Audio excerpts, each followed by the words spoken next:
Welcome my dear students AB school નવસારીની online lecture સિરીઝની અંદર હું કેજે ગોસ્વામી તમારું સ્વાગત કરું છું. મિત્રો, લાસ્ટ ટાઈમ આપણે એમએનનું વર્ગીકરણ અને તેની બનાવટ તથા ભૌતિક ગુણધર્મો કમ્પ્લીટ કરેલા છે. હવે ત્યાંથી આપણે આગળ વધીએ. બરાબર. આજે આપણે ખાસ એક અગત્યના ટોપિકની ચર્ચા કરવાના છે. ત્યાર પછી આપણે કોયડાઓ ઉપર જઈશું. એ છે એમાઇનની બેઝિકતા. એમાઇન સંયોજનોની બેઝિકતા.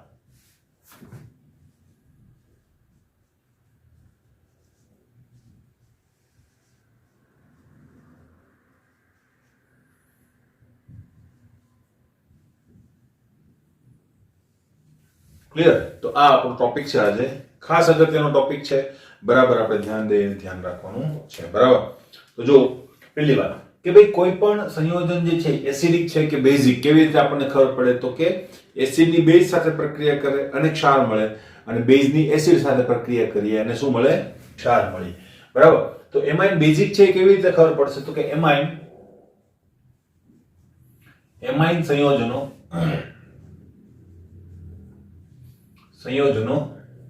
ખનિજ એસિડ સાથે ક્ષાર બનાવે છે.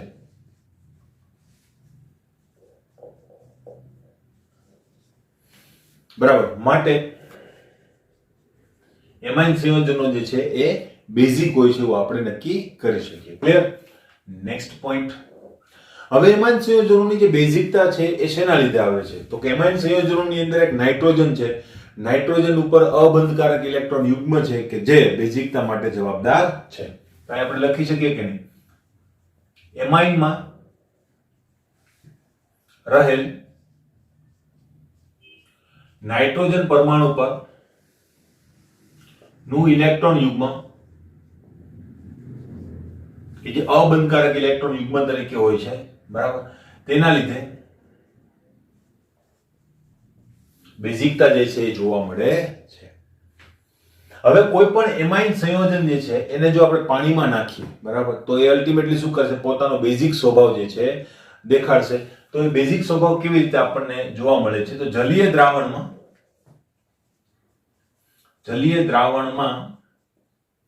જો એમાઇન ને મૂકવામાં આવે તો શું થશે? તો કે એમાઇન જે છે RNH2, બરાબર, પાણી સાથે પ્રક્રિયા કરશે, બરાબર, અને શું કરશે? પોતાનો બેઝિક સ્વભાવ દેખાડશે. જો આ બેઝ તરીકે વર્તશે તો H2O તો ઉભય ગુણધર્મી છે, માટે એસિડ સામે બેઝ અને બેઝ સામે શું બની જશે? એસિડ. તો આ એસિડ તરીકે વર્તશે, H+ આપશે કોને? RNH2 ને, અને ત્યાં બનાવશે RNH3. પણ H+ આવવાના કારણે એના ઉપર ધન વીજભાર રહેશે અને બીજું શું મળશે આપણને? OH-. ક્લિયર? તો આ જે મળ્યું એને એમાઇન કહેવાય. અહીંયા પાણી, આનું નામ છે આલ્કાઇલ એમોનિયમ ક્ષાર. આલ્કાઇલ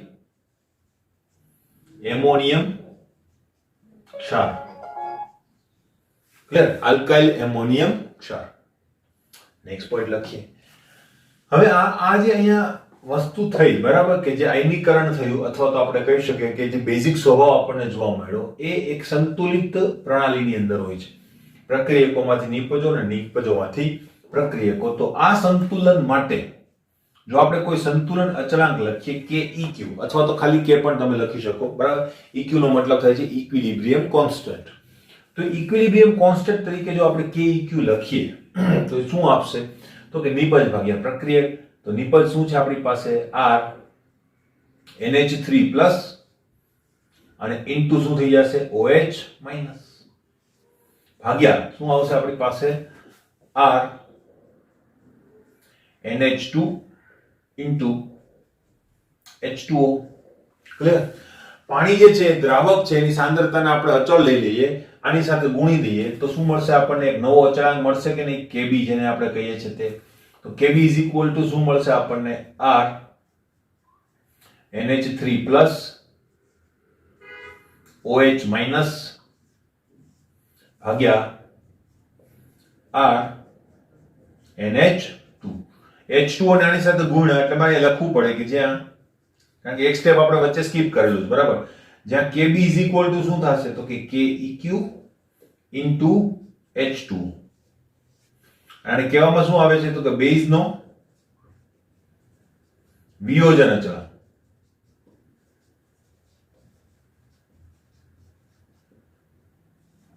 બરાબર. નેક્સ્ટ, કેબી ની વેલ્યુ શું દર્શાવે છે? આ બધું જે છે અલ્ટિમેટલી આપણે જે એસિડ ની અંદર જે એસિડિકતા જોઈ હતી સેમ ટુ સેમ ટાઈપ આગળ વધશે. બરાબર. તો કેબી શું દર્શાવે? બેઝ ની પ્રબળતા દર્શાવે છે. બરાબર.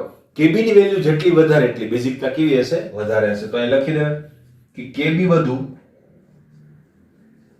તો બેઝિકતા વધુ અને કેબી ઓછો તો બેઝિકતા ઓછી. ક્લિયર? હવે કેબી ની વેલ્યુ જે છે એની રેન્જ ઘણી મોટી છે. બરાબર. તો એ રેન્જ ની અંદર આપણે કંઈક પ્લોટિંગ કરવું હોય અથવા ગ્રાફ બનાવવો હોય, બરાબર, એના યુઝ કરવામાં આપણને અનુકૂળતા રહેતી નથી. માટે આપણે એક નવા વિધેયનો પણ આપણે ઉપયોગ કરીએ છીએ જેનું નામ છે પીકેબી. બરાબર. પીકેબી ઇઝ ઇક્વલ ટુ શું થશે? Negative logarithm of KB. બરાબર. હવે પીકેબી ની વેલ્યુ ઉપર આપણે કોઈ પણની બેઝિકતાને કેવી રીતે ઇવેલ્યુએટ કરી શકીએ? જો પીકેબી વધુ તો બેઝિકતા ઓછી. ઇન્વર્સલી પ્રોપોર્શનલ હશે. અને અહીંયા શું મળશે? કેબી જો ઓછું તો બેઝિકતા વધુ. ક્લિયર? આ બધી વાત જે છે આપણે એસિડિકતાની અંદર કરેલી હતી સેમ ટુ સેમ આપણે બેઝ માટે લાગુ પાડી શકીએ. ત્યાં કે હતો, અહીંયા શું છે? કેબી છે. ક્લિયર? નેક્સ્ટ પોઈન્ટ ઉપરની ચર્ચા કરીએ. હવે એક સ્ટેટમેન્ટ લખું છું. આલ્કાઇલ એમાઇન જે છે એ આલ્કાઇલ એમાઇનની જે બેઝિકતા છે એ એમોનિયા કરતા કેવી છે? વધારે હોય છે.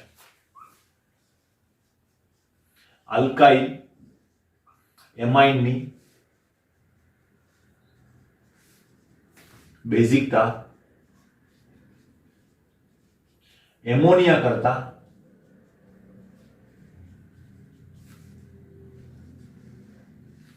વધુ હોય છે. બરાબર.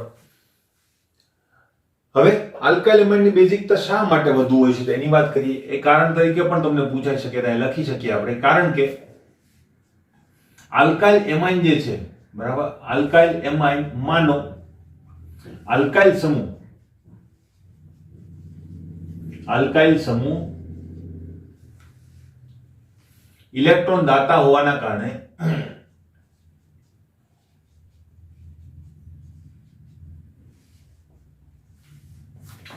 નાઇટ્રોજન પર ઇલેક્ટ્રોન ઘનતા વધારે છે, માટે બેઝિકતા વધે છે. આલ્કાઇલ સમૂહ ઇલેક્ટ્રોન ડોનેટિંગ છે. લુઈસના સિદ્ધાંત મુજબ જેટલા પ્રબળતાથી તમે ઇલેક્ટ્રોનને ડોનેટ કરો એટલી બેઝિકતા કેવી હોય? વધારે હોય. તો જો આલ્કાઇલ સમૂહ અને ઇલેક્ટ્રોન યુગ્મનું અથવા તો ઇલેક્ટ્રોન ઘનતા જે છે નાઇટ્રોજન ઉપર વધારે, તો નાઇટ્રોજન પેલા કરતા પણ વધુ પ્રબળતાથી શું કરી શકે? ઇલેક્ટ્રોન દાન કરી શકે, એટલે કે પોતાનો બેઝિક ગુણધર્મ એ દર્શાવી શકે. માટે આલ્કાઇલ એમાઇન જે છે એ એમોનિયા કરતા, કારણ કે એમોનિયામાં એવું કોઈ ડોનેટિંગ ગ્રુપ આવેલું નથી, માટે એના કરતા કેવું છે? વધારે બેઝિક છે. ક્લિયર? આ કારણ તરીકે પણ આવી શકે. આ કારણની ચર્ચા ફરીથી એકવાર આવવાની છે બીજા કોન્ટેક્સ્ટની અંદર, ત્યારે હું ફરીથી તમને યાદ કરાવીશ. ક્લિયર? આનો મતલબ શું છે? એટલે કે આલ્કાઇલ એમાઇન જે છે, અને આલ્કાઇલ સમૂહ કહેવાય, આલ્કાઇલ એમાઇન જે છે આપણી પાસે એ વધારે બેઝિક હોય છે એઝ કમ્પેર ટુ NH3. આ એક કન્ક્લુઝન આવી ગયું. બીજું સ્ટેટમેન્ટ લખું છું. એરાઇલ એમાઇન ની બેઝિકતા NH3 એટલે કે એમોનિયા કરતા ઓછી હોય છે.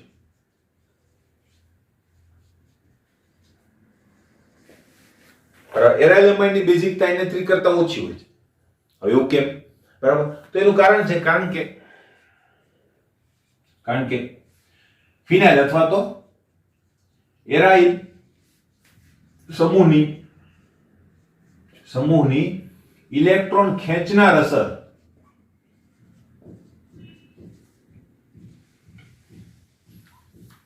એરાઇલ સમૂહની ઇલેક્ટ્રોન ખેંચનાર અસર જે છે એ નાઇટ્રોજન પર ઇલેક્ટ્રોન ઘનતા ઘટાડે છે, માટે બેઝિકતા ઘટી જાય. ક્લિયર? બીજી એક વાત, ઇલેક્ટ્રોન દાતા સમૂહ જે છે, બરાબર, ઇલેક્ટ્રોન દાતા સમૂહ, તો ઇલેક્ટ્રોન દાતા સમૂહ માટે આપણે બીજો શબ્દ શું વાપરી શકીએ? પ્લસ આઈ અસર વાપરી શકીએ કે નહીં? બરાબર બરાબર. તો ઇલેક્ટ્રોન ખેંચનાર માટે માઇનસ આઈ વાપરીએ છીએ કે નહીં? હા, વાપરીએ છીએ. પણ તમે અહીંયા પણ કહીશો કે એરાઇલ સમૂહની માઇનસ આઈ અસરના લીધે? નહીં, કારણ કે એરાઇલ સમૂહ જે ઇલેક્ટ્રોન ખેંચે છે એનું કારણ ઇન્ડક્ટિવ ઇફેક્ટ નથી. ઇન્ડક્ટિવ ઇફેક્ટ વિદ્યુત ઋણતાના તફાવતના કારણે ઉત્પન્ન થતી હોય છે. અને જો એરાઇલ સમૂહની અંદર ઇન્ડક્ટિવ ઇફેક્ટ જોઈએ તો શું થાય? નાઇટ્રોજન તો કાર્બન સાથે જોડાયેલો છે. કાર્બન અને નાઇટ્રોજનની વિદ્યુત ઋણતામાં નાઇટ્રોજનની વિદ્યુત ઋણતા કેવી છે? વધારે. તો એરાઇલ સમૂહના બદલે તો નાઇટ્રોજનની વિદ્યુત ઋણતાના કારણે ઇલેક્ટ્રોન ખેંચી શકવાની ક્ષમતા ધરાવે છે. બરાબર. તો અહીંયા ઇન્ડક્ટિવ ઇફેક્ટ નહીં, ત્યાં શું આવે? ખરેખર રેઝોનન્સ ઇફેક્ટ. તો આલ્કાઇલ સમૂહ ઇલેક્ટ્રોન ખેંચનાર છે due to resonance effect or mesomeric effect. Clear? તો આ વસ્તુ ખાસ ધ્યાનમાં રાખજો. કેવી રીતે ઇલેક્ટ્રોન ખેંચે છે આ ક્વેશ્ચનની પણ હું બીજી વાર ચર્ચા કરવાનો છું, ત્યારે વધારે ડિટેલની અંદર કહીશ. તો આ બંને ક્વેશ્ચન જે છે ફરીથી આપણે આવવાના છે થોડુંક વધારે ડિટેલની અંદર, હમણાં જ જોઈએ. ક્લિયર એટલી વસ્તુ? બરાબર. તો આનો મતલબ શું થયો? એટલે કે PHNH3 ફિનાઇલેમાઇન અથવા તો PHNH2, બરાબર, અથવા તો એરાઇલેમાઇન is less basic than NH3. હવે આખી વસ્તુ શું થઈ ગઈ આપણી પાસે? તો કે PHNH2 is least basic, NH3 is moderate and amine is more basic than this both. Clear? આ રીતે આપણે લખી શકીએ. મોસ્ટ IMP છે મિત્રો. મોસ્ટ IMP નો મતલબ ખાસ અગત્યનો સંબંધ છે. ઘણી બધી જગ્યાએ તમને એ વસ્તુ કામમાં આવશે. કેવી રીતે? જોજો, તમને છે ને 3, 4 કે 5 માનો કે કમ્પાઉન્ડ આપેલા છે અને એની બેઝિકતાની સરખામણી કરવાની કીધી, તો તમે શું કરશો? તો એક વસ્તુ આના આધારે કરી શકાય, જેમાં આપણે કેમ કરતા હતા, આલ્ડીહાઇડ અને કીટોન સક્રિયતાની બાબત આવે તો આલ્ડીહાઇડ એક સાઈડ લઈ લઈએ, કીટોન એક સાઈડ લઈ લઈએ, પછી એનો ક્રમ બનાવી દઈએ. બરાબર. એમ અહીંયા પણ આપણે શું કરવાનું? પહેલા આપણી પાસે જેટલા કમ્પાઉન્ડ, એમાં ફિનાઇલ એક બાજુ, ઓછા બેઝિક બધા, આલ્કાઇલ એક બાજુ, વધારે બેઝિક બધા, અને એમોનિયા જો હોય તો એ વચ્ચે રહેશે. ક્લિયર? તો આ રીતે તમે પછી તમારે શું કરવાનું? તો આલ્કાઇલમાં કોણ વધારે કોણ ઓછું, અને ફિનાઇલમાં કોણ વધારે ને કોણ ઓછું, કેવી રીતે નક્કી કરવું હમણાં આગળ આવશે. ક્લિયર? આ રીતે તમે નક્કી કરી શકો. નેક્સ્ટ પોઈન્ટની ચર્ચા કરીએ. બરાબર. હવે તો બેઝિકતા તો બહુ ઈઝી, માઇનસ આઈ ને પ્લસ આઈ અસરના આધારે નક્કી થઈ જશે, તો કે નહીં? અહીંયા એ વસ્તુ ખાસ અગત્યની છે, એટલે જ આ ટોપિક જે છે ઘણો મોટો છે. બરાબર. માત્ર માઇનસ આઈ અને પ્લસ આઈ અસર ના લીધે બેઝિકતા નક્કી કરી શકાતી નથી. કારણ શું? કારણ કે અહીં આની સિવાયની પણ કેટલીક અસરો જે છે એ કાર્યરત હોય છે. હવે એ કઈ અસરો છે? તો કારણ કે અહીં એક તો છે આપણી પાસે અવકાશી અવરોધ,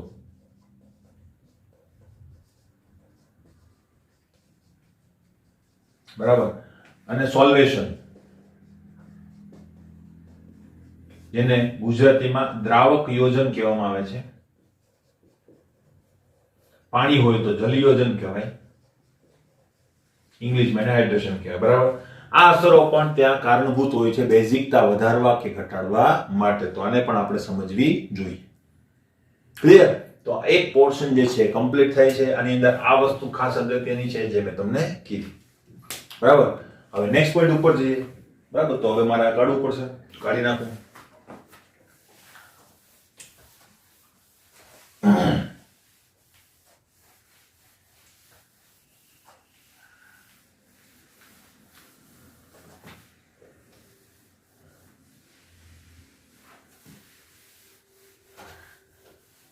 બેઝિકતાના પ્રશ્નની અંદર જ છીએ આપણે.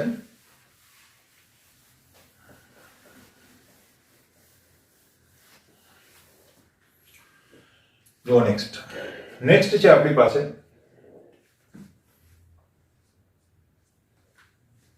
બરાબર. નેક્સ્ટ આપણી પાસે છે કે એમાઇન સંયોજનોનું બંધારણ અને તેની બેઝિકતા વચ્ચેનો સંબંધ. બરાબર. એમાઇન સંયોજનોનું બંધારણ અને બેઝિકતા.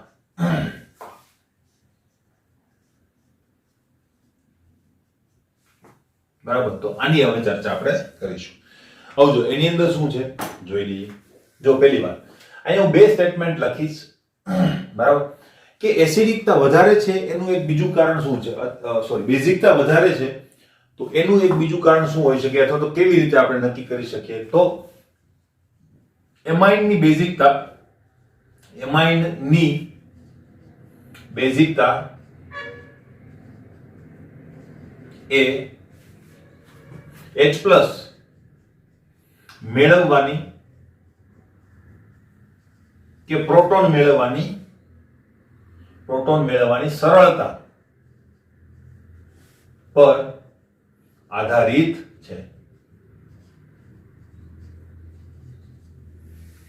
પ્રોટોન મેળવવાની સરળતા પર આધારિત છે. જેટલી સરળતાથી પ્રોટોન ફટાફટ આવી જાય એટલી બેઝિકતા કેવી ધારવાની છે, આપણે વધારે ધારવાની છે. બરાબર. એક તો આ પોઈન્ટ છે. બીજું,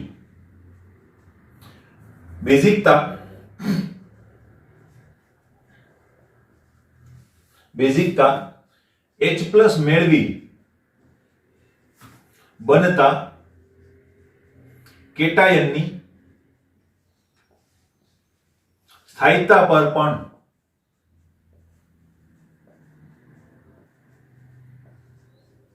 આધાર રાખે છે. કેવી રીતે? હવે જે કેટાયન છે આપણી પાસે, જે કેટાયન હતો હમણાં જ આપણે જોઈએ, એ કેટાયનની જો સ્થાયીતા વધારે હોય તો શું થાય? પુરોગામી પ્રક્રિયા વધારે થાય. કારણ કે અલ્ટિમેટલી RNH2 માંથી શું મળશે? RNH3+. જો કેટાયન સ્થાયી હોય એનો મતલબ નિપજ સ્થાયી છે, તો પ્રક્રિયા કેવી થશે? પુરોગામી. જો પુરોગામી પ્રક્રિયા થાય તો OH- ની સાંદ્રતા કેવી થઈ જાય? વધી જાય. એટલા માટે શું થશે? બેઝિકતા વધે છે. ક્લિયર? ઓકે. બરાબર. તો આ બે સ્ટેટમેન્ટ છે.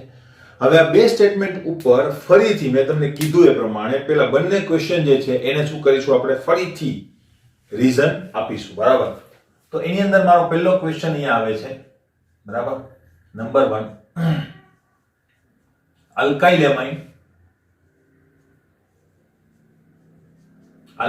એમાઇન અને એમોનિયા ની બેઝિકતા. હમણાં જ વાત કરીએ પ્રમાણે. બરાબર. પણ ત્યાં રીઝન કેવું હતું? આપણું ઇન્ડક્ટિવ ઇફેક્ટના કારણે હતું. અહીંયા આપણે થોડુંક વધારે ડીપમાં રીઝન આપીશું. શું આપીશું જોજો. પહેલી વાત, આલ્કાઇલ એમાઇન અને એમોનિયાની બેઝિકતા. તો એની અંદર વાત કરીએ તો આપણે પહેલું સ્ટેટમેન્ટ આપી દઈએ કે ભાઈ આલ્કાઇલ એમાઇન ની બેઝિકતા એમોનિયા કરતા વધુ હોય છે. આ ખબર પડી ગઈ? ફિક્સ. બરાબર. બેઝિકતા વધારે હોય છે. હવે બેઝિકતા જો વધારે હોય, બરાબર, બેઝિકતા જો વધારે હોય તો શા માટે? એનું કારણ પણ આપવું પડે. તો કારણ તો આપણે હમણાં આપેલું હતું, પણ અહીંયા આપણે જુદું કારણ આપીશું. બરાબર. કારણ કે અહીંયા આપણે સ્ટેટમેન્ટ જે છે એ જુદું આપેલું છે. બરાબર. તો આલ્કાઇલ એમાઇન માટે જો એક રિએક્શન લખું, આલ્કાઇલ એમાઇન શું કરશે પોતાના એસિડની સામે? તો એ શું કરશે? તો કે કોઈ પણ એસિડ પાસેથી પ્રોટોન લઈ લેશે અને શું બનાવી દેશે? RNH3+. બરાબર. આવું બનાવશે કેટાયન. હવે આ પ્રક્રિયાની અંદર જો આની સ્થાયીતા વધારે હોય તો પુરોગામી પ્રક્રિયા થશે. એનો મતલબ બેઝિકતા વધારે હશે. અને જો આ અસ્થાયી હશે તો શું હશે? પ્રતિગામી પ્રક્રિયા થશે અને બેઝિકતા કેવી થઈ જશે? ઓછી. બરાબર. હવે આની બેઝિકતા શા માટે વધારે છે? તો હું એ કહી શકું. બરાબર. એમાઇનની બેઝિકતા શા માટે વધારે છે? અહીં મળતો કેટાયન આલ્કાઇલ સમૂહની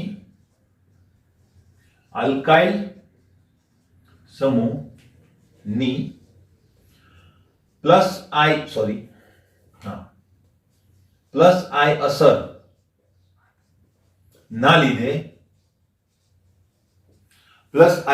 ના લીધે વધુ સ્થાયી છે. માટે તેની બેઝિકતા વધારે છે. શું થયું જો NH3 જે છે એના ઉપર ધન વીજભાર છે. હવે અલ્ટિમેટલી આની સક્રિયતા કોના કારણે છે? પોતાના વીજભારના કારણે. આપણે કાર્બોકેટાઇનમાં જે રીતે જોયું હતું તે રીતે. તો આની સક્રિયતાનું કારણ શું છે? તો કે આ ધન આયન, બરાબર, એટલે કે પ્લસ ચાર્જ. હવે જો કોઈ રીતે આપણે પ્લસ ચાર્જને ઓછો કરી શકીએ તો એની સ્થાયિકતા વધારી શકીએ અને સક્રિયતા ઘટાડી શકીએ, બરાબર. તો આ તો ઇલેક્ટ્રોન ડોનેટિંગ છે કે નહીં? તો આની જે ઇલેક્ટ્રોન દાતા અસર છે એ શું કરશે? ઇલેક્ટ્રોનનું દાન કરશે, જેના કારણે આ કેટાયન જે છે એના ઉપર ઇલેક્ટ્રોન ઘનતા વધશે. એટલે આ ધનવીજભારમાં શું થશે? ઘટાડો થશે. ધનવીજભારમાં જો ઘટાડો થાય તો સક્રિયતા પણ ઘટે, સક્રિયતા વધે તો સ્થાયિકતામાં શું થશે? વધારો તમને જોવા મળશે. અને જો આ વધારે સ્થાયી હોય તો પુરોગામી પ્રક્રિયા વધારે થાય. ઇટ મીન્સ કે બેઝિકતા કેવી હશે? વધારે જોવા મળે છે. ક્લિયર? હવે એનો મતલબ કે હજુ બીજા અલ્કાઇલ પણ આને જોડી શકે છે કે નહીં? આ તો 10 એમાઇન છે, 20 એમાઇન, 30 એમાઇન પણ હોય કે નહીં? બરાબર. તો સ્થાયિકતા હજુ વધવી જોઈએ, બરાબર. તો આપણે કહી શકીએ કે નહીં? આમ આલ્કાઇલ સમૂહ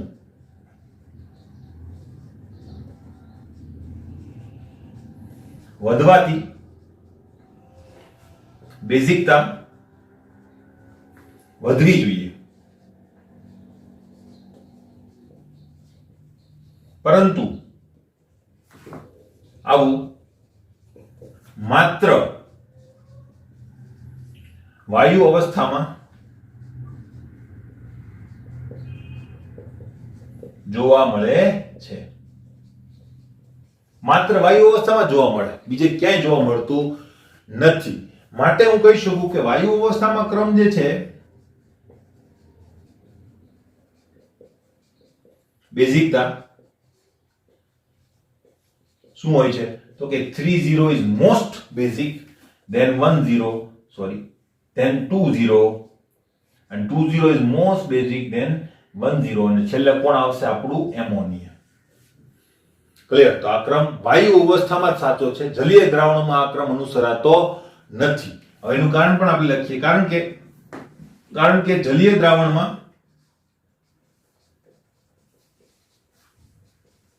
અન્ય અસરો જેવી કે સોલ્વેશન, હમણાં આપણે વાત કરી હતી, અને અવકાશી અવરોધ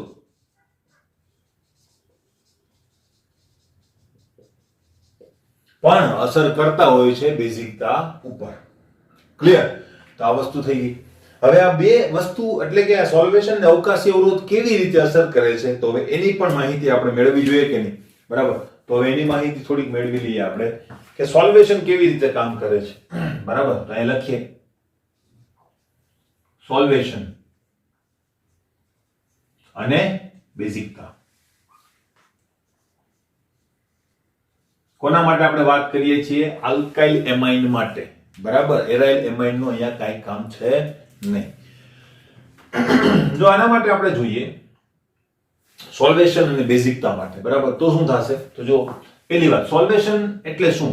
સોલ્વેશન એટલે હાઇડ્રેશન. તમને ખબર છે કે કોઈ પણ પદાર્થ પાણીમાં દ્રાવ્ય થાય, દાખલા તરીકે અધ્રુવીય પદાર્થ પાણીમાં દ્રાવ્ય થયું તો કેવી રીતે દ્રાવ્ય થાય? તેની આસપાસ દ્રાવકના અણુઓ ગોઠવાય જાય. બરાબર. તો એ જે પ્રક્રિયા છે ગોઠવવાની, એ કહેવાય સોલ્વેશન.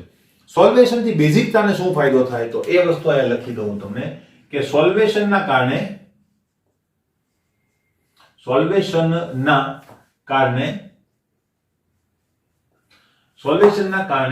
થાય છે? અહીંયા જે કેટાયન જે આપણને મળેલો છે ધન આયન, એ ધન આયનની સ્થાયિકતા વધે છે. સોલ્વેશનના કારણે કેટાયન ની સ્થાયિકતા વધે છે. કેટાયનની સ્થાયિકતા વધે છે. ખબર પડી? એટલે સોલ્વેશનના કારણે કેટાયન જે છે વધારે સ્થાયી બને, અને કેટાયન જો વધારે સ્થાયી બને તો બેઝિકતા વધે. એટલે એમ પણ કહી શકાય કે નહીં, સોલ્વેશન જો વધારે હોય તો કેટાયન વધુ સ્થાયી હશે, અને સોલ્વેશન જો વધારે હોય તો બેઝિકતા પણ વધારે હશે એમ પણ કહી શકાય. બરાબર. હવે સોલ્વેશન કઈ જગ્યાએ વધારે થાય છે જો એની વાત આપણે કરીએ, બરાબર, તો સોલ્વેશન કેવી રીતે થાય અને કઈ જગ્યાએ થાય તો એ વસ્તુ આપણે જોઈએ. તો જો મારી પાસે પ્રાથમિક એમાઇન નો આ કેટાયન છે જે અહીંયા મેં લખેલો છે તે, એનું સોલ્વેશન કેવી રીતે થશે તો દરેક હાઇડ્રોજન પાસે કોણ રહેશે? પાણીનો એક અણુ જે છે એ ત્યાં રહેશે આ રીતે. બરાબર. આ કોના માટે મેં બનાવ્યો છે? 10 એમાઇન માટેનો કેટાયન. બરાબર. 20 એમાઇન જે છે એની અંદર બે આલ્કાઇલ સમૂહ હોય છે, તો આલ્કાઇલ સમૂહ જે છે એનું સોલ્વેશન નહીં થાય, બાકીની બધી જગ્યાએ થશે. ધન વીજભાર તો હશે જ. OH2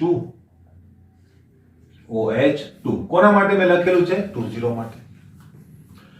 બરાબર. 30 માટેની જો વાત કરું તો 30 જે છે એ કેટલા? તો કે 3 આલ્કાઇલ સમૂહ લઈને બેઠેલું હોય. બરાબર. ધન વીજભાર તો હશે જ. અને અહીંયા શું મળશે મને? OH2. ક્લિયર? આ 30 માટે. હવે તમે એક વસ્તુ જુઓ કે ક્યાં વધારેમાં વધારે હાઇડ્રેશન થયું, એટલે કે ક્યાં સૌથી વધારે સોલ્વેશન થયેલું છે એક નંબરની અંદર, તો ત્યાં બેઝિકતા સૌથી વધારે હશે. બરાબર. એટલે બંને વસ્તુ એક સાથે આપણે જો લખીએ કે સોલ્વેશન નો ક્રમ જો હું કહું તો સોલ્વેશન સૌથી વધારે ક્યાં થાય છે? 10 ની અંદર, પછી કોણ આવે? 20, પછી કોણ આવે? 30. તો મિત્રો બેઝિકતાનો પણ સેમ ક્રમ થશે કે નહીં? કારણ કે સોલ્વેશન વધારે તો બેઝિકતા વધારે, તો આ જ ક્રમ કોનો થશે? બેઝિકતાનો ક્રમ પણ થશે. ક્લિયર? તો ક્રમ ઉલટાઈ જાય છે. આ વસ્તુ પણ તમારે નોટિફાઈ કરવી પડે. બધી વસ્તુ લખીને તમને પીડીએફ સ્વરૂપે આપી દઈશ. બરાબર. તો સોલ્વેશનનો જે આ ક્રમ છે કેવો થઈ ગયો? ઉલટાઈ ગયો. જો પેલા ક્રમ હતો 3 2 1, હવે કયો થઈ ગયો ક્રમ? 1 2 3. બરાબર. પણ સોલ્વેશનના કારણે પણ તમે ખાલી સોલ્વેશનનો ઉપયોગ કરીને બેઝિકતા આઈડેન્ટિફાઈ કરી શકો નહીં. બરાબર. તો એ લખી શકાય કે માત્ર સોલ્વેશન વડે બેઝિકતા નક્કી કરી શકાતી નથી. બરાબર. એની સાથે બીજી અસરો એટલે કે ઇન્ડક્ટિવ ઇફેક્ટ અને બીજી અસરો જે છે એ પણ આપણે ધ્યાનમાં લેવી પડે. હવે બીજી અસર આપણી પાસે અહીંયા છે એની પણ વાત કરી દઈએ. સોલ્વેશન સાથે બીજું શું છે આપણી પાસે? અવકાશીય અવરોધ. બરાબર. તો હવે એની વાત કરીએ. અવકાશીય અવરોધ.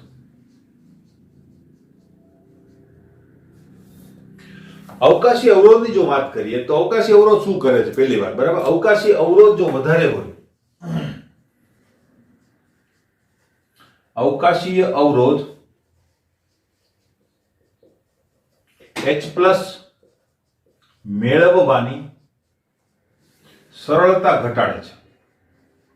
સરળતા ઘટાડે છે. અને જો H+ મેળવવાની સરળતા ઘટે તો બેઝિકતા શું થાય? ઘટે. બરાબર. તો બેઝિકતામાં શું થશે? ઘટાડો થશે. માટે જો અવરોધ વધુ તો બેઝિકતા કેવી હશે? બેઝિકતા ઓછી હશે. અવકાશી અવરોધ એ 3 ડાયમેન્શનલ વસ્તુ છે, એટલે ખાલી તમે કાર્બનિક સંયોજનનું અણુસૂત્ર જોઈ અને તમે એમ અવકાશી અવરોધ વધારે છે કે ઓછો એ વસ્તુ નક્કી કરી શકો નહીં. પણ એક મોટું આપણે કહી શકીએ કે ભાઈ જો અલ્કાઇલ શૃંખલા નાની હશે તો અવકાશી અવરોધ ઓછો હશે, મોટી હશે તો અવકાશી અવરોધ કેવો હશે? વધારે. તો અહીંયા અવકાશી અવરોધ, સોલ્વેશન અને ઇન્ડક્ટિવ ઇફેક્ટ આ ત્રણનો સમન્વય કરી અને જલીય દ્રાવણની અંદર કોઈ પણ જે એમાઇન છે એની બેઝિકતા આપણે નક્કી કરી શકીએ છીએ. તો એના માટે એક ક્રમ આપેલો છે તમને, તો એ ક્રમ તમારે એઝ ઇટ ઇઝ યાદ રાખવો પડે. બરાબર. અહીં આપેલો છે. બરાબર. ઉપરની ત્રણેય અસરો નો સમન્વય કરી ને તમારી પાસે એક ક્રમ આવે છે. એ ક્રમ જે છે યાદ રાખવો પડે. તમને બે ક્રમ આપેલા છે, એક મિથાઇલ એમાઇન અને એના ડેરિવેટિવ્સ નો ક્રમ છે, અને એક ઇથાઇલ એમાઇન અને એના ડેરિવેટિવ્સ નો ક્રમ છે. તો આ બે ક્રમ એઝ ઇટ ઇઝ યાદ રાખવા પડે. કારણ તો કે એની અંદર 3 2 1 કે 1 2 3 તમને જોવા મળશે નહીં. બરાબર. બંનેની અંદર જે ક્રમ છે એ અલગ અલગ રીતે ઇવેલ્યુએટ થઈ છે. કારણ કે આ ત્રણેય અસરોમાંથી કોઈ પણ કમ્પાઉન્ડ ઉપર શું થાય, કોઈ પણ એક અસર વધારે પ્રભાવી હશે, બીજી અસર ઓછી પ્રભાવી હશે. માનો કે હાઇડ્રેશન પ્રભાવી થઈ જાય તો ક્રમ ઉલટાઈ પણ શકે, પણ એની સાથે બીજી અસરો પણ છે કે જે બેઝિકતા વધારવા કે ઘટાડવા પ્રયત્ન કરે છે. દાખલા તરીકે અવકાશી અવરોધ, બરાબર. આલ્કાઇલ શૃંખલા મોટી થાય તો અવકાશી અવરોધ વધતો જાય કે બેઝિકતા ઘટાડે છે, અને સામે આલ્કાઇલ શૃંખલાની ઇલેક્ટ્રોન ડોનેટિંગ અસર બેઝિકતા વધારે છે, બરાબર. તો આ બધી અસરોનો સમન્વય કરીને બે ક્રમ તમારી પાસે છે, એઝ ઇટ ઇઝ તમારે યાદ રાખવા પડે. અને એ બંને ક્રમ જે છે એ કયા છે, તો તમને એક ક્રમ આપેલો છે મિથાઇલ એમાઇન અને એના ડેરિવેટિવ્સનો, CH3N CH3N CH3N, બરાબર. તો સૌથી વધુ બેઝિક જે છે કોણ હોય છે? 2, એટલે કે 20 એમાઇન જે છે મિથાઇલ માટે, મિથાઇલ માટે 20 એમાઇન સૌથી વધુ બેઝિક હોય છે જલીય દ્રાવણની અંદર. હા, ખાસ ધ્યાન રાખજો, જલીય દ્રાવણની આ વાત થઈ છે, બરાબર. જલીય દ્રાવણની અંદર સૌથી વધારે બેઝિક. પછી કોણ હોય છે? પછી હોય છે 10, પછી હોય છે 30, બરાબર. ઇથાઇલ માટે જો આ ક્રમ લખો તો ઇથાઇલ ની અંદર C2H5 લખાય, C2H5N C2H5N C2H5N, બરાબર. તો એમાં પણ 20 સૌથી વધારે બેઝિક હોય છે, 30 ત્યાર પછી આવશે અને 10 સૌથી છેલ્લે આવશે, બરાબર. તો એનો ક્રમ આ પ્રમાણે જોવા મળે છે. તો તમે એક વસ્તુ જોઈ કે મિથાઇલ ની અંદર ક્રમ કેવો છે, તો કે 20 10 30. આની અંદર ક્રમ કેવો છે? 20 30 10. યાદ કેવી રીતે રાખવું? 213 અને 231, 213 અને 231 યાદ રાખો, કામ પૂરું. હવે મુશ્કેલી ક્યાં થશે? તમે ઊંધા જતું કરી દેશો. 213 કોને આપવું? મિથાઇલ વાળાને આપવું કે ઇથાઇલ વાળાને આપવું, બરાબર. તો ત્યાં ગૂંચવાડો થાય. એના માટે પણ એક જે સોફ્ટવેર છે ફિટ કરી દો, અથવા તો બગ ફિક્સ કરી દો તમારી. શું? નાનો અલ્કાઇલ સમૂહ, મિથાઇલ નાનો અલ્કાઇલ સમૂહ છે કે નહીં, તો નાનો આંકડો, મોટો અલ્કાઇલ સમૂહ મોટો આંકડો. ખબર પડી ગઈ કે નહીં? બરાબર. તો 213 કોનું આવશે? મિથાઇલનું, કારણ કે નાનું છે. અને 231 મોટો આંકડો, તો મોટા ઇથાઇલ માટે આવશે. પ્રોપાઇલ માટે હોય તો એના માટેનો જે ક્રમ છે જુદો હશે, આપણે અહીંયા લખેલું નથી, આપણને પૂછાવાનો નથી. અને એનો પણ જે બેઝિકતાનો ક્રમ છે એ ત્રણે ત્રણનો સમન્વય કરીને આવે, એ કદાચ આ બંને કરતા પણ જુદો હોય. ક્લિયર? તો આશા રાખો કે આલ્કાઇલ એમાઇનની બેઝિકતા તમને ખ્યાલ આવી ગયો હશે. હવે આપણે નંબર 2 ઉપર જોઈએ. આ શું હતું? 1 નંબર, બરાબર. હવે નંબર 2 ઉપર જઈએ. ક્લિયર? તો કાઢી નાખીએ. તો નેક્સ્ટ આપણે જોઈએ મિત્રો નંબર 2, એરાઇલ એમાઇન. એરાઇલ ના બદલે ફિનાઇલ પણ લખેલું હોઈ શકે, બરાબર. એરાઇલ એમાઇન અને એમોનિયા, એરાઇલ એમાઇન અને એમોનિયા, એરાઇલ એમાઇન ની બેઝિકતા. તો આ બીજો ક્વેશ્ચન થઈ ગયો આપણો, બરાબર. એરાઇલ એમાઇન ની બેઝિકતા જે છે કેવી હોય છે? એમોનિયા કરતા ઓછી હોય છે, બરાબર. તો આપણું પહેલું સ્ટેટમેન્ટ શું આવશે? એ જ આવશે કે નહીં? Aryl amine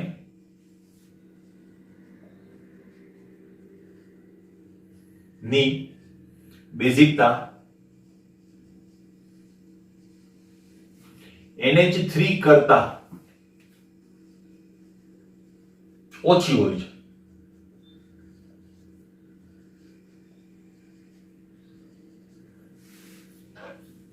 clear? શા માટે ઓછી હોય છે હવે એની વાત આપણે કરીએ, બરાબર. હવે એરાઇલ એમાઇન નું નાનામાં નાનું કોઈ એમાઇન બનાવો જે એરોમેટિક છે અને એમાઇન છે, તો કોણ આવે? એનિલીન જ આવે, બરાબર. એનિલીન સિવાય આપણી પાસે કઈ આવશે નહીં. તો હું જો એનિલીન અહીંયા લખું,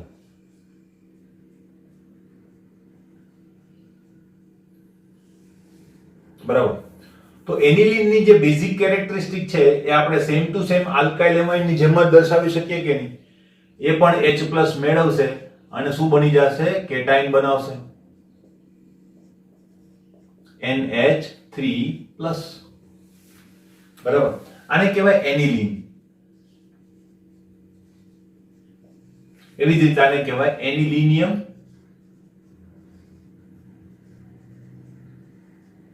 આયન.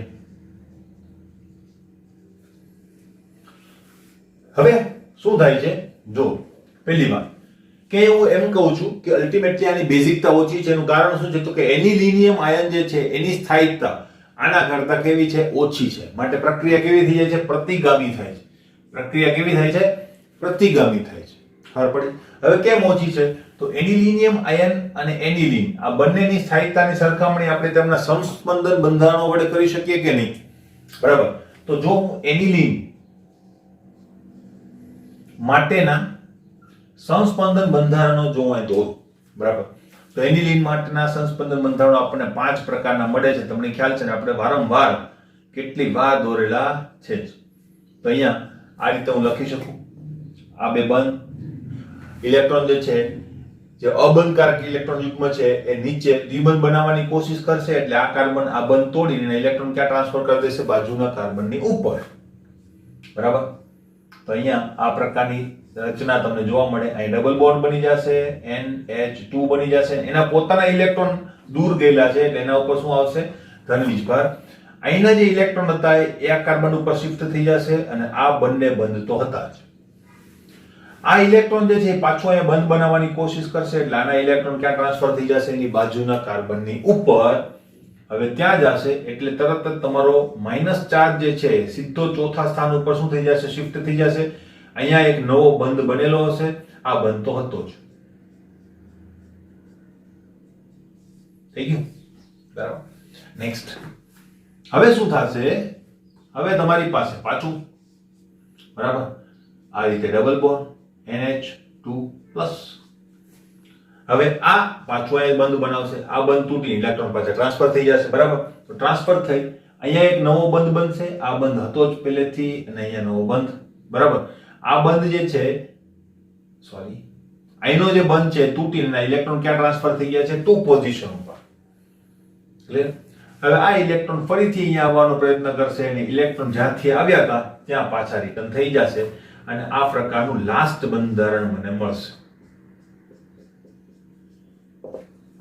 ઇલેક્ટ્રોન હતા ત્યાં ને ત્યાં. તો એ તમને 5 બંધારણો મળે છે. બરાબર કે જે એનિલિનને સ્થાયિકતા આપે છે.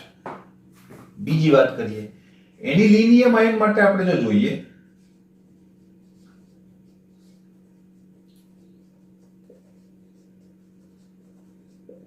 તો એના માટે માત્ર 2 જ બંધારણો છે આપણી પાસે.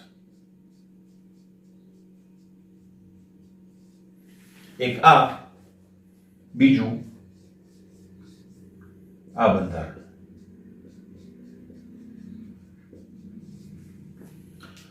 બરાબર. બીજું કોઈ કોન્ટ્રીબ્યુશન ત્યાં જોવા મળતું નથી. તો એ તમે એક વસ્તુ જોઈ શકો છો કે પહેલી વાત કે અલ્ટિમેટલી સક્રિયતા કોના કારણે છે ધન વીજભારના કારણે. હવે સંસ્પંદન કેવી રીતે તમને સ્થાયિકતા આપે છે તો કે ભાઈ એ ચાર્જને ફેરવે એના લીધે તમારો એટેકિંગ રિએજન્ટ જે છે એ ચાર્જ પકડી શકે નહીં. તો અહીંયા ચાર્જ તો એક જ જગ્યાએ છે. બરાબર. તો જે સંસ્પંદન સ્ટેબિલિટી જે મળે છે કોને મળે છે રિંગને મળે છે. એમ ગણો તો આ ચાર્જને કોઈ સ્ટેબિલિટી મળતી નથી. એટલે આ બંનેનું કોઈ કોન્ટ્રીબ્યુશન જે છે એ આ કેટાયનની સ્થાયિકતામાં બહુ વધારે હોતું નથી. અને કદાચ એ જવા દો તો પણ અહીંયા કેટલા બંધારણ મળે છે 2. અહીંયા કેટલા બંધારણ મળે છે 5. વધારે બંધારણ ઇટ મીન્સ સ્થાયિકતા કેવી હશે વધારે. તો અહીંયા તમે જોઈ શકો છો કે ભાઈ એનિલિન કરતા આની સ્થાયિકતા કેવી છે ઓછી. નિપજની સ્થાયિકતા જો ઓછી હોય તો અલ્ટિમેટલી તમારી પ્રક્રિયા જે છે એ પ્રતિગામી વધારે હશે. એટલે સંતુલન કઈ બાજુ ખસશે ડાબી તરફ ખસશે. એનો મતલબ તમારા પ્રક્રિયકો વધારે હશે નિપજો ઓછી ઇટ મીન્સ એની બેઝિકતા કેવી હશે ઓછી. તો અહીંયા તમારે આ બધી વસ્તુ લખવી પડે અને લખી શકાય. માટે એરાઇલ એમાઇનની બેઝિકતા જે છે કેવી હોય છે ઓછી હોય છે. કોના કરતા એમાઇન કરતા સોરી એમોનિયા કરતા. ક્લિયર આટલી વસ્તુ. તો આ વાત મેં તમને કરી દીધી. હવે એક છેલ્લો ટોપિક છે. બરાબર. આના સિવાય હજુ એક છેલ્લો ટોપિક પણ છે. બરાબર કે ભાઈ વિસ્થાપિત સમૂહોની અસર. બરાબર. એ એક નેક્સ્ટ ટોપિક છે આપણી પાસે. વિસ્થાપિત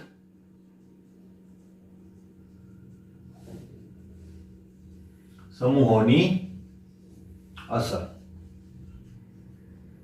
ખાસ કરીને બેન્ઝીન રિંગ વાળી અને અલ્કાઇલ એમાઇન બંને માટેની આપણે વાત કરીશું. ભાઈ ઇલેક્ટ્રોન ખેંચનાર સમૂહ જે છે એ શું કરશે ઇલેક્ટ્રોન ખેંચનાર સમૂહ શું કરશે ઇલેક્ટ્રોનને ખેંચી લેશે. બરાબર. અને ઇલેક્ટ્રોન ખેંચી લે તો ઇલેક્ટ્રોન ઘનતા ઘટે તો બેઝિકતામાં શું થાય ઘટાડો. તો આ વસ્તુ 2 પોઈન્ટ દ્વારા હું તમને સમજાવી દઉં છું કે ઇલેક્ટ્રોન ખેંચનાર સમૂહો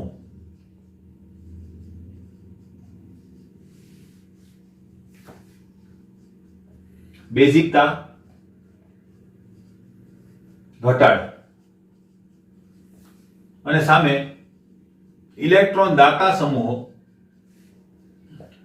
બેઝિકતા વધારે. હવે ઇલેક્ટ્રોન ખેંચનાર સમૂહોની અંદર કોણ આવે?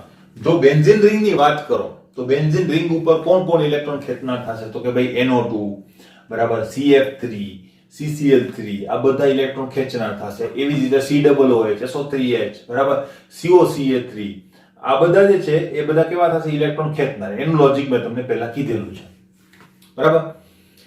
ઇલેક્ટ્રોન દાતા કોણ થશે બેન્ઝીન રિંગ ઉપર? તો ભાઈ OCH3 મેસોમેરિક અસરના કારણે ઇલેક્ટ્રોન દાતા છે. ખાલી હેલોજન મેસોમેરિક અસરના કારણે ઇલેક્ટ્રોન દાતા થશે બરાબર. હવે આલ્કાઇલ હેલાઇડની વાત, આલ્કાઇલ એમાઇનની જો વાત કરીએ તો આલ્કાઇલ એમાઇન માટે કોણ ઇલેક્ટ્રોન દાતા? તો કે જો NO2 ઇલેક્ટ્રોન ખેંચનાર, SO3H, SOCOOH. ભાઈ જો SO3H અને COOH તો બેઝ એસિડ છે. હવે એસિડ હોવાના કારણે એ NH2 ની સાથે હોય એવું બહુ ઓછું બનશે, કારણ કે ત્યાં પછી ઝ્વિટર આયન બનવાનું શરૂ થાય બરાબર. એટલા માટે એવા ઉદાહરણો તમને આવશે નહીં કે જેની અંદર NH2 પણ હોય ને COOH અથવા તો SO3H પણ. ઓકે, તો એની સિવાય બીજા કોણ હોઈ શકે? તો કે ભાઈ કીટોન આલ્ડીહાઇડ બરાબર, એટલે COCH3 છે, એસાઇલ સમૂહ જે છે, આલ્ડીહાઇડ જે છે, આ બધા સમૂહો જે છે હોઈ શકે તમારા એમાઇન ની સાથે, જે શું કરશે? ઇલેક્ટ્રોન ખેંચશે અને બેઝિકતાની અંદર શું કરશે? ઘટાડો કરશે. ઓકે, એની સિવાય આલ્કાઇલ એમાઇન ની વાત કરું છું, સાદી શૃંખલા વાળા, તેની અંદર હેલોજન પણ ઇલેક્ટ્રોન ખેંચનાર થશે due to its inductive effect. Benzene ring ઉપર કેમ એ ડોનર બને છે? કારણ કે મેસોમેરિક અસર બરાબર. અને અહીંયા કેમ એ ખેંચનાર બને છે? Due to inductive effect. એટલે જેમ કાર્બોક્સિલિક એસિડ ની અંદર ફ્લોરિન નજીક જોડાયેલો હોય તો એસિડિકતા વધારતો હતો, દૂર જાય એમ એસિડિકતા ઘટતી જતી હતી, એમ અહીંયા પણ બેઝિકતાની અંદર પણ એ જ રૂલ તમને જોવા મળશે. ફ્લોરિન લાગેલો હોય, ઇલેક્ટ્રોન ખેંચનાર તરીકે તમારે ગણવાનો થશે અને શું કરશે? બેઝિકતાને ઘટાડશે બરાબર. જેટલો દૂર હોય એટલો સારો. દૂર હોય તો એની અસર ઓછી. અસર ઓછીનો મતલબ ઇલેક્ટ્રોન ખેંચનાર અસર ઓછી, એટલે બેઝિકતા કેવી થશે? વધશે નહીં, પણ એની અસર ઓછી થશે. ઘટશે તો ખરા, કારણ ખેંચનાર અસર છે તો ખેંચનાર બરાબર. એટલે એમ ન કહી શકાય કે ભાઈ દૂર હોય તો વધશે. વધે શબ્દ યુઝ જ ના થાય, ઓછી ઘટશે બરાબર. તો આ રીતે તમે અનુમાન કરી શકો. બાકી જેમ તેમ એ આવશે. વિસ્થાપિત સમૂહોની વધારે ડિટેલ માહિતી આપણે ઓર્થો ઇફેક્ટ ની અંદર લઈશું, કે જે હું તમને એક્સ્ટ્રા ની અંદર કરાવવાનો છું છેલ્લે. ક્લિયર? ત્યારે વધારે માહિતી જે છે એરોમેટિક ની અંદર કોણ દાતા બને, કોણ ખેંચનાર બને ની માહિતી આપણે ત્યારે લઈશું. ક્લિયર? તો આજે અહીંયા સુધી રાખીએ. બેઝિકતા મોસ્ટ એમપી ક્વેશ્ચન છે, આની અંદરથી ઘણા બધા ક્વેશ્ચન જે છે તમને પૂછાતા હોય છે બરાબર. તો ખાસ અગત્યની વાત, એક તો જલીય માધ્યમની અંદર બરાબર, ખાસ અગત્યના જો પોઈન્ટ હું તમને કહી દઉં તો એક પોઈન્ટ શું હતો આપણી પાસે બરાબર, કે એરાઇલ જે છે, aryl amine is less basic than ammonia, અને આ ક્રમ જે છે એક ખાસ યાદ રાખવાનો, આ આલ્કાઇલ એમાઇન છે બરાબર. બીજી વાત, વાયુ અવસ્થાની અંદર 30, 20, 10 અને એમોનિયા બરાબર, આ ક્રમ લાગુ પડશે એમાઇન માળની બેઝિકતા માટે. અને જલીય દ્રાવણની અંદર એ કાંઈ નક્કી ના કરી શકાય. એના માટે મેં બે તમને ક્રમ કીધા છે, એ તમારે યાદ રાખવાના. એક 213 અને એક 231. ક્લિયર? એ બે જ યાદ રાખવાના, બાકી તો તમે કહી ના શકો. ક્લિયર? જો કોઈ જગ્યાએ તમને કઈ ના કીધેલું હોય તો મોસ્ટલી આપણે એવું ધારવું જોઈએ કે વાયુ અવસ્થા છે એમ કરીને તમારે નિર્ણય લેવો પડે. પણ જ્યારે ઇથાઇલ કે મિથાઇલ વાળું સંયોજન હોય ત્યારે તમારે થોડીક સૂઝબૂઝથી નિર્ણય લેવો જોઈએ. તો એ વસ્તુ ખાસ ધ્યાનમાં રાખજો. MCQ સોલ્વ કરશો તો હજુ વધારે ખ્યાલ તમને આવશે.